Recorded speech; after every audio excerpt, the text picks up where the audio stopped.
মৃত্যুদণ্ড থেকে খালাসের রায় শুনে আল্লাহর শুকরিয়া আদায় করেছেন কারাগারের তত্ত্বাবধানে চিকিৎসাধীন জামাত নেতা এটিএম আজহারুল ইসলাম। এ সময় তাকে মিষ্টিমুখ করানো হয়। এর আগে মানবতাবিরোধী অপরাধের মামলায় মৃত্যুদণ্ডের আদেশপ্রাপ্ত জামাত নেতা এটিএম আজহারুল ইসলামকে খালাস দিয়ে রায় ঘোষণা করে সুপ্রিম কোর্টের আপিল বিভাগ।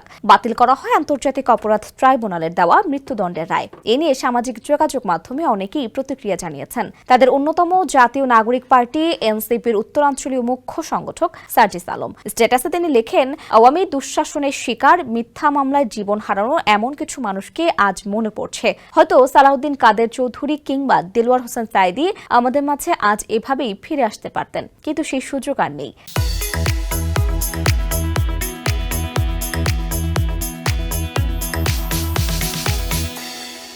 আমাদের যাদের সুযোগ হয়েছে এই মা, মাটি ও দেশের জন্য কিছু করার, তারা যেন সৌভাগ্যক্রমে পাওয়া এই সুযোগ এবং আমানতের খেয়ানত না করি।